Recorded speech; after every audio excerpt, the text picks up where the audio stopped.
Welcome to She Blaze, where we're bringing you cannabis culture from a woman's point of view.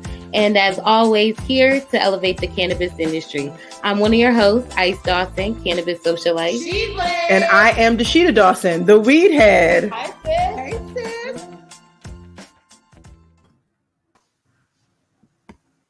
Hey, sis.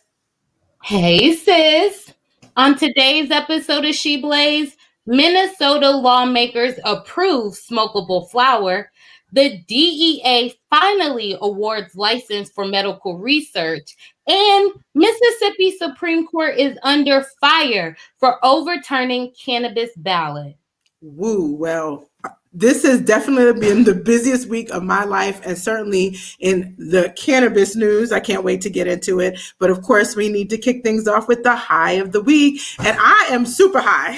I'm high because, no, seriously, I'm back on the West Coast. And you know what that means? I have all the cannabis options in the legal market that Arizona can offer. And I'm going to just talk to you quickly about some of my favorites. Uncle Herbs. I always love their edibles. They come in 10 milligrams per piece, and usually they have 10-pack pieces, and it's only $13, right? I'm like, $13. Wow. And then I have mad flower options. You know, I'm a cannabis cocktail flower connoisseur. I usually mix all types of cannabis flower, whether hemp or marijuana. And here I'm working with some of my favorites. I have an ultra sour double diesel, a dream Tangie, and a lemon brulee cocktail. Ice, you would love it. Okay. Yes. And I think one of my favorite things about being on the West Coast is that I get to display on my desk all of my flower and my cannabis, and I'm the happiest that I could possibly be. So that's my high of the week. I know that's right. Well, smoke a bowl for me, sis. I think I already did.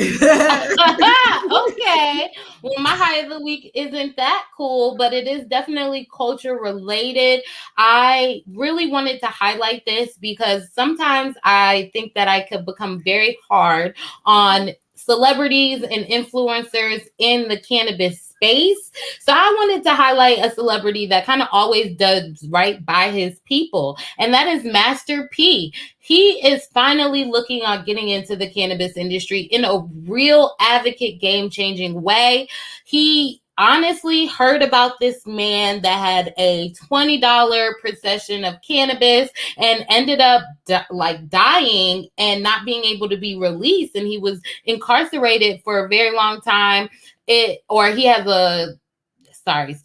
has a life term incarceration for a $20 cannabis. So either way, it was just all bad. So he is trying to figure out his way through the cannabis industry, and he ends up talking about Cannabis Freedom Day and moving Cannabis Freedom Day to a 5/20.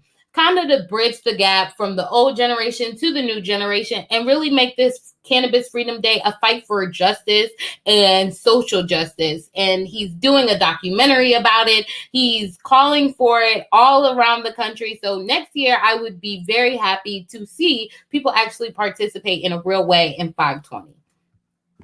Yeah, it's always good to see the celebrities come in the cannabis industry the right way. And this is an initiative that I can stand behind because we have so much sales and revenue that's driven around 420. And yet there's still not enough knowledge about how many people are incarcerated still, how many people are bearing the burden of racially biased cannabis criminalization enforcement. And I think it's a sad thing. Honestly, I struggle with this. And that's why as a regulator, I'm constantly talking about equity and the need for automatic expungements, because we've set up so many markets and we've encouraged people to enter the industry without doing enough to deal with the government's accountability on what it was like when it was illegal. And so I think that's a really important aspect of any type of celebrity getting into this business. Okay, facts. And again, I don't even know, no one even knows the hype around 420 and why it's such a solidified cannabis cultural day. So what's wrong with creating another day that's around cannabis culture and social justice? So I'm here for all that. Let the freedom ring. And we got to ring into this hot topic number 1, because there's some great things going on in the cannabis industry right now, believe it or not. On our first hot topic, it is about Minnesota. Minnesota. And we have reported about Minnesota's medical marijuana program a lot in the past, from them being bankrupt to having an audit where they had patients' information just stored in the back, not private. There's no way to actually create a process for patients' information like that. And it was all bad. Okay. And right now, they only have 2 operators that can even provide for their patient market. But what's even worse is that their patients can't even smoke flower. So they decided to create a Minnesota a bill for health, a health bill. And in Minnesota, the lawmakers, the House and the Senate passed this health bill. And this is a health bill. It has things about hospital patients, low-income patients, healthcare, licensing and backgrounds for different medical companies. So it's truly a health bill that provides smokable flower for patients. So, having spent some time in Minnesota as a Target executive, I was really disappointed when the Minnesota market opened. When we were there, I was a closeted cannabis consumer, right? And so was Mom, right? She was dealing with her issues around cancer, and it was hard to find good cannabis, and you definitely had to use the legacy market. The legacy market persists there because they really never freed the plant, especially not for patients. They only had 3 licenses available. It was a cap. It had to be vertically integrated. And yes, like you said, no flower. And flower represents about 35 to 40% of the market. And so there was no way this market was ever going to do well, just in the description.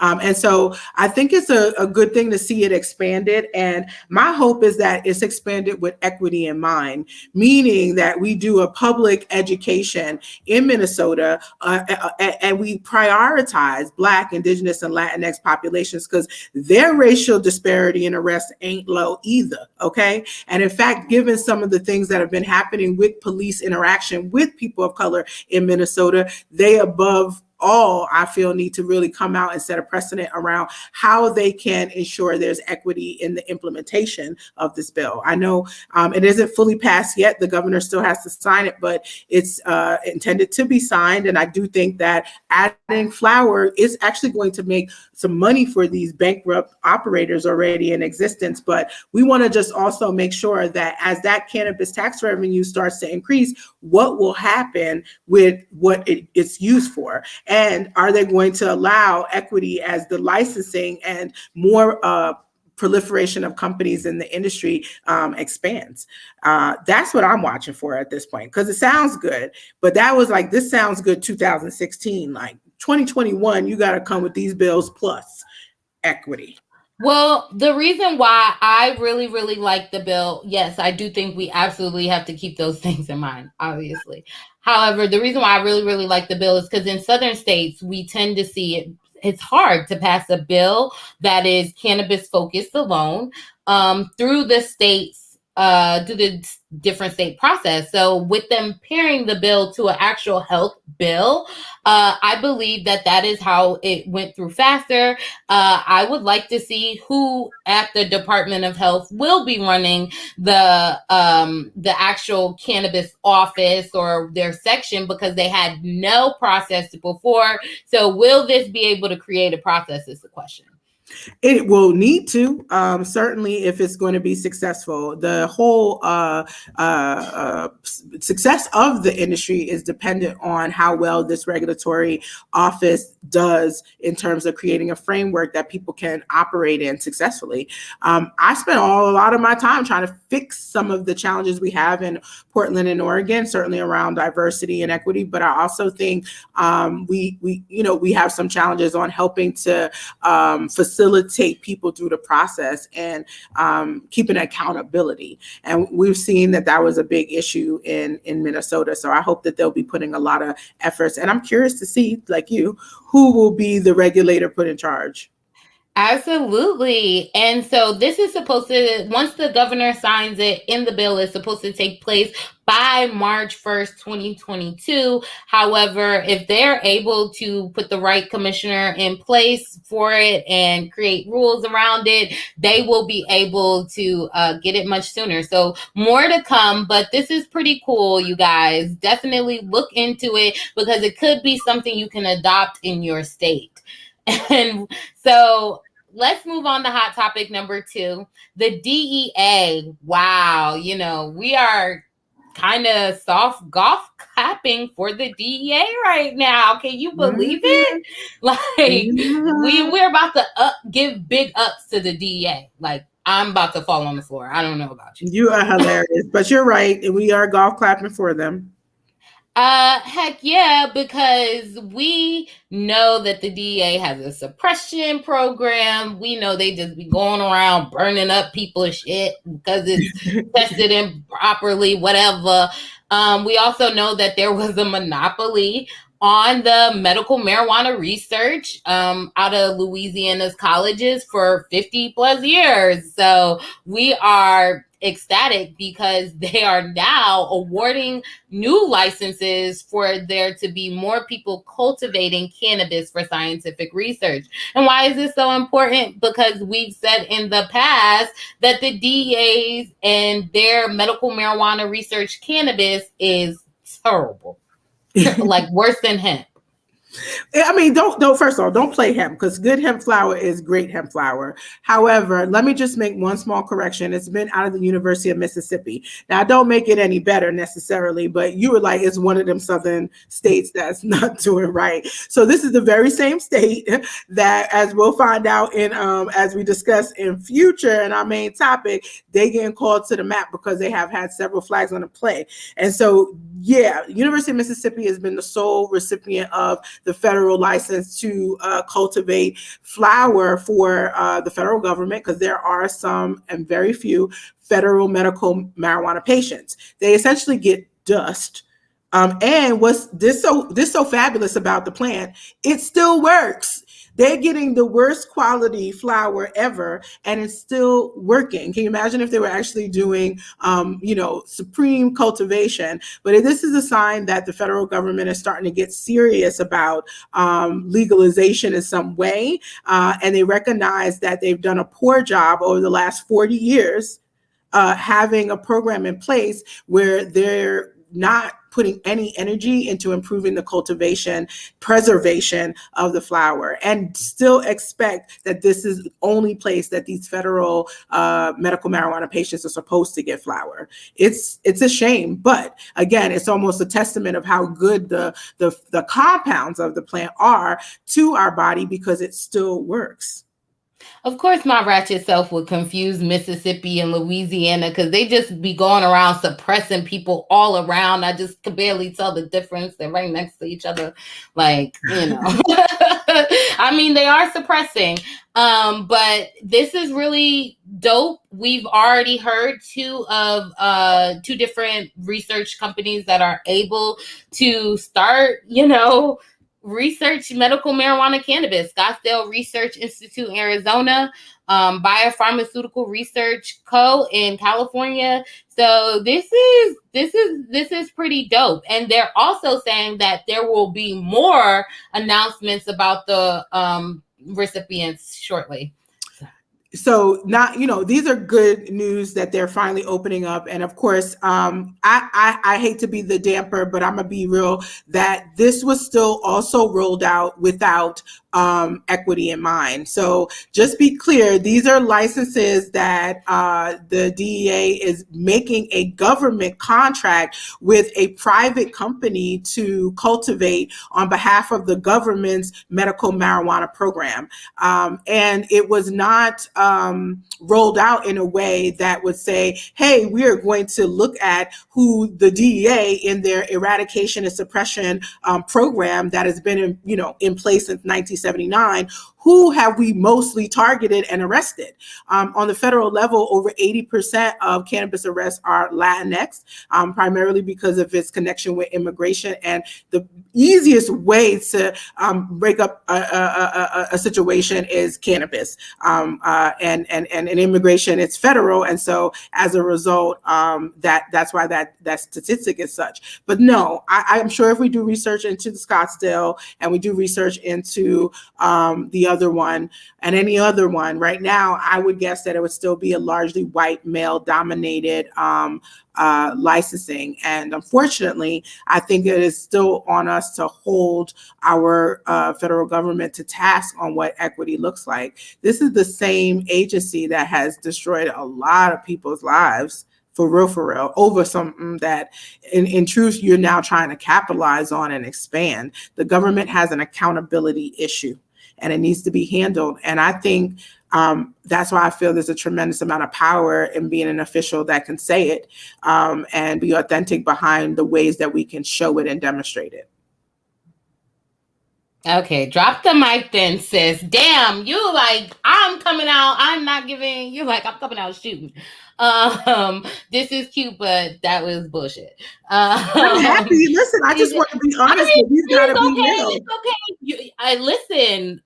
You know, I'm the realist, so I'm here for it. But you really is just giving them straight ratchet professional reads right now. Just let them know that it was straight up. Like, you like, this is cute. This is some cute PR, but let's really see what you're doing in the industry. But also, like, who's gonna hold them to task but us? If we don't say nothing, we just celebrate it, but you don't say nothing. No, how are you gonna be talking about equity in any case as far as cannabis is concerned? And you watched during our summit, which really should have been our high of the week, the Chem Summit, you heard the history lesson. So if you see the history lesson and you understand that hemp used to be called the nigger plant, it was the cash crop of the country, how it was used in a way to ensure that we continue to keep slavery around. At some point, New York had, the country, right, had just as much people in prison as was enslaved in the 1800s.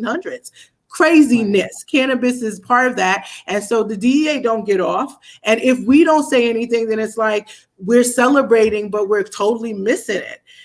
So no, I'm not here for it. I feel like this is 2021. We already talked about what my motto is. I'm a Black woman. You can't tell me nothing. And I'm definitely coming for every single one of the folks who want to lean in on mediocrity and also performative acts around equity. We're not here for it. Not today, not tomorrow. There you go. Pew, pew, pew, pew. That's the sounds of my guns. Just kidding. But for real, no, listen, I love it. I am super radical, so I'm glad you gave it to what we say, gave them the professional version of what we say in our group chat.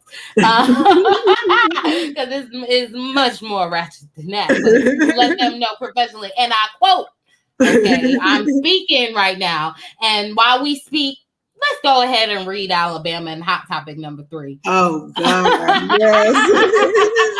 I was like, I hope you got your gavel out. We're going to be giving a lot of reads today, honey.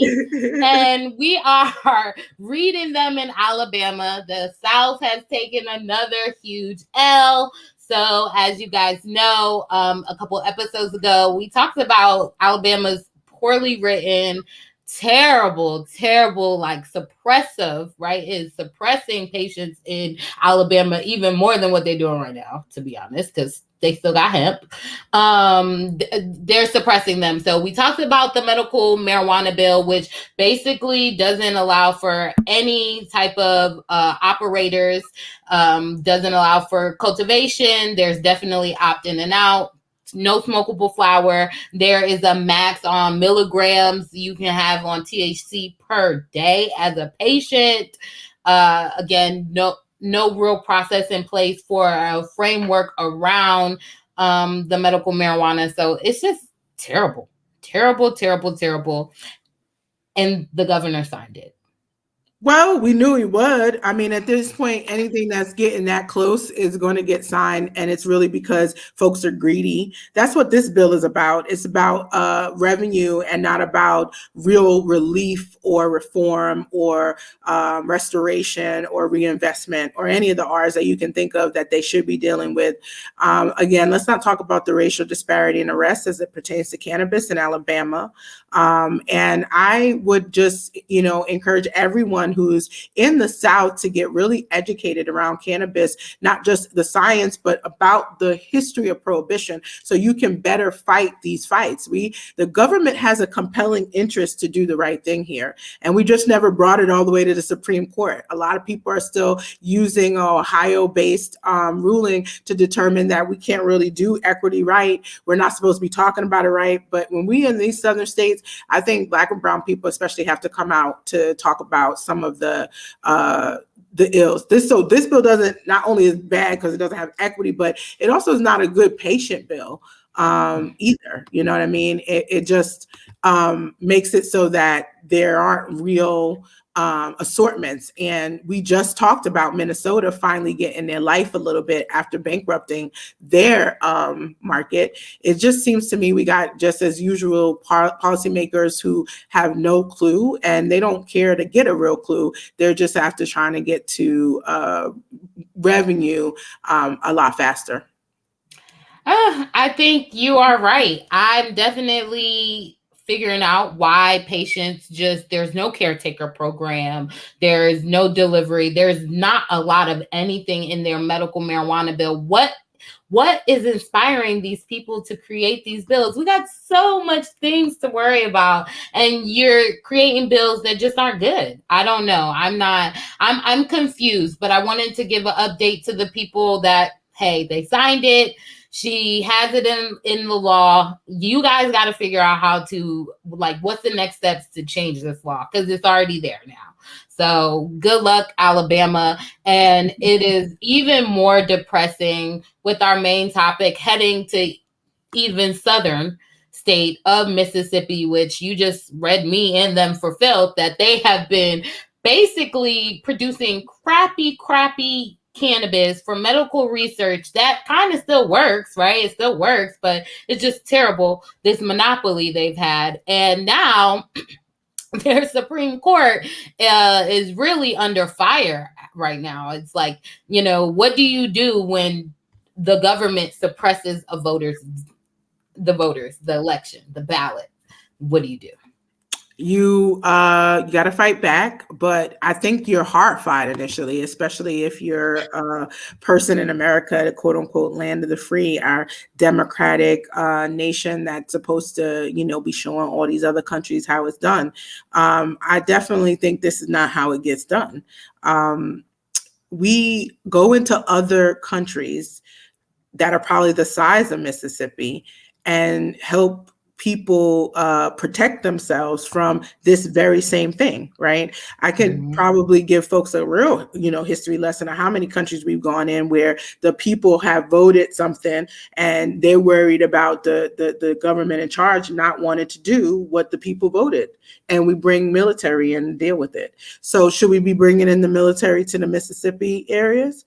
I mean, I think at this point, what we've lost control and sight of is that the government works for the people. And so for the Supreme Court to take what feels like, and I know you'll bust out the details, but I'll just say it takes one of these technicalities that actually shows the incompetence of the state to use that against the constituents that actually they're supposed to be serving within that state is the most ridiculous thing I've ever heard since being an adult and understanding how government works.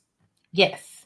So you said it right. The Mississippi Supreme Court overturned the initiatives that was voted yes for Mississippi's medical marijuana. And this was the actual bill that the people brought to the ballot.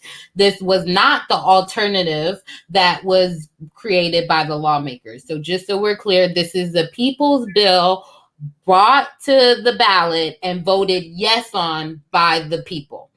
And so basically, the justice ruled that it's void because of the state outdated process. So basically, it is that the signatures have to have 5 congressional districts in order to get on the ballot. But currently, due to Mississippi's population, the state only has 4 districts. So they got the votes for the 4 districts, but not for the 5th one. And because of this outdated law that was actually added to their constitution in the 1990s, they were able to overturn that ballot legally. Legally, if legal is some dumb shit. I mean, here's what it's saying, because you said they didn't get ballot, like it's like there is a 5th district that even exists. There's no 5th district that exists. So you are asking in law for people to do something that is technically impossible. And so that's why I'm like, illegally, y'all should have done your job and fixed the law. Once you realize you had a population that shrunk and you're no longer operating in 5 districts, you're operating in 4, you should have just the law. Or the law should be better written to indicate, because the districts can change, that maybe instead of it being an actual number, and I say this all the time, it's more a reference point. It is 5 and or the number of districts that fully exist in the state, which would have covered that. So we either have a poorly written law or we have a poorly administered law, right? In that you don't have people updating it just who do the job. I'm really disappointed to hear that there were 6 out of the 9 justices that actually thought this made sense. I have to give applause to the 3 who were like, what? Because I certainly would have been like, huh? You're going to basically give the people the F when it's our F to own. We really need to eat that. And then we should be going back to the state, because wasn't this all brought to the point of this by the governor herself, right?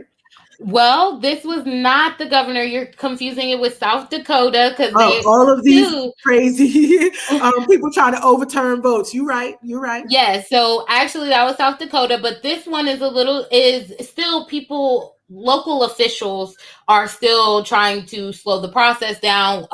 Before the election, we know that there was a mayor out of a city that tried to overturn it with the signatures of the ballot. And we know like signatures are a big thing in order to get on the ballots, because signatures can be thrown out just because it's Tuesday. They don't have to answer to why they are throwing out the signatures in the voting process. So the mayor tried to get signatures thrown out, didn't work. There was a local official that was looking into actually trying to overturn it, didn't work. So now it is just them keep going. They're losing in the lower courts, and now it's going up and up and up, and they ended up winning in the Supreme Court. Wow. So this is what I call an ultimate setup. So let's just take people back through the history. And if you want to, you should definitely binge some of our old episodes, because we cover Mississippi a lot. Mississippi, during the time that we were heading into the ballot, is the one that had 2 ballots, right? We had a 65 and then this alternative 65A. This is when the 65A, when the legislators got together and decided that they were going to put out a competing ballot, because that again is in the law. So it sounds like to me, just off the bat, the Mississippi law was built to oversee the population in a way that does not allow the population to actually have a real say, or to always be betting against the House. What does that mean? The fact that anybody can introduce an initiative through a ballot in the way with these signatures, but legislators up until 2 days before ballot can basically interject and add one to compete, is the first rig in the system as far as I'm concerned. And then they did so in a way that confused people, because they used the same language and the same number. They just added an A, and banking on the fact that we'd be confused. We worked with some of the FMM leaders on making sure that that was a campaign that showed people the difference and being clear on what to vote. And so now we get that done. The next hurdle is trying to throw out some of those votes. And then that gets passed through. The other hurdle is now trying to get it deemed unconstitutional or wrong in some way, get through the lower, but then we finally get to the Supreme Court, and lo and behold, we have 6 out of 9 of the Supreme Court justices decide that the state's negligence should be paid for by its constituents, and we're going to throw all of this work, which was over a year of campaigning and effort, out the window so that we can start all over and get the state right first. The fuck out of here with that. I'm sorry. I'm so upset the more I think about it. It's like absurd. That is not what we pay tax dollars for. Everybody who's in charge of that should actually get fired at this point. If that's the ruling, then fire people, get people in there to do the right job, because there's no way that constituents should spend a year of their time and effort doing the work, following all the rules, jumping through all the hoops, and you to say, well, this is wrong on a technicality, not your fault, but we've been, not up to date on what we consider our congressional districts at this point. And deem it legal, right? So this is kind of sick too, because the Department of Health had already started putting in place regulations for the market and to give licenses out. And now we know that this is a people's bill that was put on the ballot. So that means that they had the patients in mind, not equity. Yes, child, we know. They did not have equity for us Black folks. They did not figure out the prison pipeline or expungement, but they did have a full product assortment. They had their version of Arizona, really, medical marijuana down there. And at the end of the day, Arizona had the best patient program for a long time because the access, there was no caps. There were on on products, right? They had licensing caps and stuff like that, but no caps on products. So that's really important for patients, because we know each patient's endocannabinoid dome is different than others. And so, just putting a blanket cap on product is not really the best. It also allowed for smokable flower, caretaker grow programs, and everything. So I know you was real hype on it because it was like a southern state, and maybe you could put the pressure on Georgia. I also want to give you a shout out for flexing your chem knowledge, boo. I know the Knoxes would be very, very excited. Shout out to the Doctors Knox who have expanded our endocannabinology knowledge. But yeah, no, you're absolutely right about everything. It was a very good liberal medical bill that, even though not equitable in the truest sense, they did have some equity, because patients need equity as well. And guess what? Black and brown people are patients as well. And so, it was definitely a lot of businesses that winded up losing or potentially losing money that they are, already investing in, because the market is being built as we speak right now. So hell yeah. And what happens, right, when people that are elected or placed in lifelong government positions, what do we do to them when they aren't doing their jobs or they may be corrupt, right? I'm trying to check their books. We need to have a civil audit of these people, as far as I'm concerned, attorney generals, okay? Because some of these judges need to be impeached. We know Supreme judges are a lifetime appointment, so they're obviously outdated in terms of what their people in their state actually want and need. So I'm a fan of, let's just start impeaching these MFers, okay? Because we don't even got to argue. We don't have to wait another 2 years to vote. We don't have to do no. We need to open some investigations, and we need to impeach these folks and really strip them of their ability to control our state. Well, I think that's the part of the problem with some of the South, is that they've done a good job strong arming a lot of the positions that initiate repercussions and accountability. Being even in the Supreme Court at this point, I feel like they aren't holding the state accountable for its error. They're trying to hold the constituents, and that is an error. That's an issue, and so that seems a lot of conspiracy, especially knowing from the beginning this is being, attempted to be blocked from even making it to the ballot, attempting to confuse people. And what makes it really concerning to me is that a lot of these states have very high populations of Black people that they govern. And again, that's why I think the laws are what they are, because it really was taking slaves and trying to perpetuate it like they had some freedoms. And in fact, it has actually been the opposite.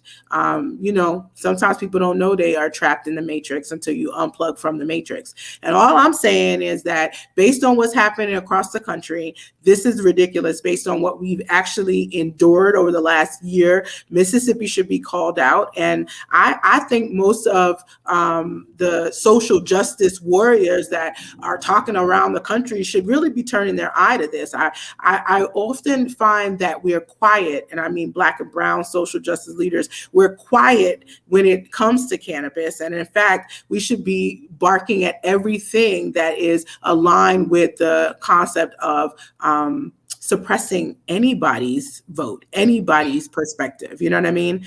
This is BS, real talk. Right. Al Sharpton, Ben Crump, hello, like, y'all need to come on down to Mississippi because, Black Lives Matter too around cannabis, and Mississippi has a very, very large population of Black people. I am upset. I'm definitely like, let's impeach them. There has to be something. Merrick Garland, you promised us as Black folk. Okay, I heard what you said to Cory Booker, Senator Cory Booker.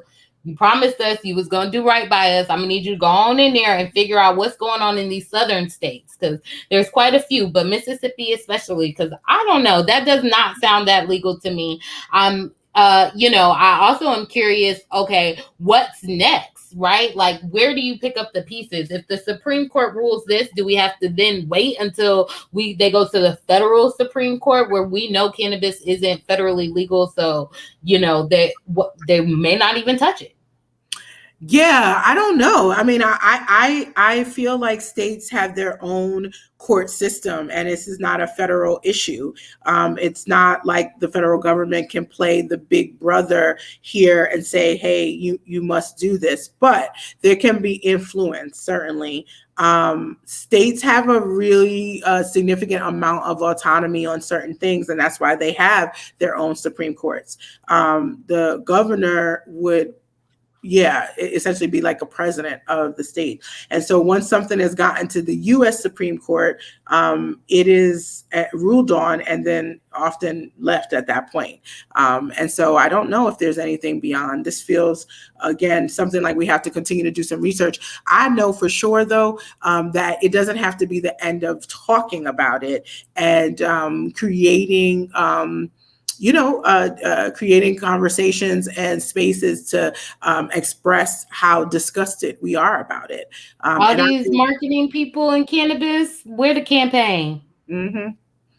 And we haven't talked about it that much. I think part of it is because maybe we were shocked ourselves that Mississippi was making a run at it. But yeah, I think it's something that the advocates on the ground are going to have to pick up. But that's also how even though I do respect the people who put this campaign together, that they may not be that gangsta about it, but I don't know. But I think it is the point where you kind of just be, you go balls to the wall, because this is like burn the house down kind of situation, in my opinion. Hey, January 6th, they felt like they lost their ballot election too. You know what I'm saying?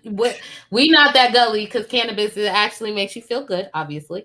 And it's a patient program. So, there could be, but there's not that much color. It was not that much color in the beginning stages of the initiative, to be fair. Mm-hmm. And that during COVID, obviously more people got into it. But I am curious about what type of national campaign is going to happen, if any. I actually haven't seen it on any news outlets, like on TV. I've only read it online on their outlets, so it's not even getting like national attraction, and we already know it's a big Black and brown state. I am definitely like, this would have been a game changer for the South. It would have made the South squeeze itself in legal medical marijuana with actual product. Yes, I think that's the key, actual product, because a lot of people are like, we got medical marijuana. No, you got what you say, lightweight hemp. No, it's called the Marvel? remix of the Hemp Farm Bill Oh, because the you got remix. this THC. This it's also like a random THC cap on most of these southern medical marijuana states. So it's no flower, only concentrate, only vertically operated, 6 licenses, barely. Yeah, I mean, you're talking about the disasters of the market, and then they wondering why it's not working as well as it could. But the good news again about cannabis, just going back to greatness of the plant, that even those products work too. They may not be your preferred, and they definitely aren't cost effective. That's why the Minnesota market was bankrupt. They're like, wait, how much you use this per gram? And I'm not talking about flour. We're talking about concentrates there because they had no flour either. Flour is the cheapest way to buy cannabis. It's the cheapest way if you are a patient and low income, you want to make, or even just crafty, you want to make your own because you can, and it's easy actually, and you don't have to pay the upcharge. But I found that these markets that start with only the manufactured, by the time it gets to the consumer, it is just so high, it's ridiculous, and it becomes no longer a viable option, even if it is something that is workable. People be like, I'll just take Advil, like it's cheaper. It's definitely not a $13 thing. So We will see. I am pretty upset. I'm like, I am upset with you. I just can't believe it. I mean, because it's like you had it in your fingers and then you lost it, and we could never really get hyped for Georgia or Alabama because their bills were shitty to begin with. so factual, so factual. I don't know. We gave I golf don't know. claps because at least the conversation was moving. But you're right. Like Georgia legit want people to be able to build a prison around their cannabis plants. That you have to prove you have that level of security to even be eligible for a license. Like, who wants to do that? It's like they're taking, basically, this is Prohibition 2.0. Right. I'm like, how many out of state influencers from other states influenced it? Kind of like, Texas and Colorado, like what is I definitely need to dig in the tea, but I can't because in the South they like people to come up missing, honey, when you ask too many questions. So I'm already gonna say that on live right now. You are hilarious. First of all, did you not get that tag I sent you when I showed you what would happen if you got kicked out? It'd be like 15 minutes and they'd be sending you right back, girl. They're like, oh, she done told us about ourselves too many times. Like, okay. And we need to tell Mississippi about themselves. We can't let this die. We also can't just let them push it to another election ballot because it takes even longer, even more money. It's like they didn't even get the opportunity to try to burn their money on a license because they stripped it away. So it's like, whatever money y'all was trying to put in that license, y'all need to get into fighting whatever the Supreme Court ruled. Like, I don't know how many times you could go in front of them, lawmaker friends, let us know, or lawyer friends. I'm sorry, Ratchet. And let us know because this doesn't sound like 2021 either. So it doesn't. We'll see. But let me just also give a voice of a little positivity. If you were preparing for the medical market and you do feel like you've made some strides, just look at the hemp market because that is still something that is viable even in Mississippi. But be careful because, of course, you still have a lot of the same challenges. There's not a lot of cannabis competency in law enforcement and in agencies, and obviously in our legislation and in our Supreme Court, or within Mississippi. I'm saying out like I'm from there. I'm not. But the point is that it really is about making sure that you just keep pushing on the opportunity. Cannabis is coming one way or another to these states. And I think they wanted to control the process. They wanted to control the methods, and they wanted to make sure that I feel like that it remained that way, and it wasn't something that the people controlled. And this initiative that passed was something that more so gave too much control to the people about their own medicine, their own health. And I think that that's not something that Mississippi has ever wanted to do for its constituents, especially given how many are Black and brown.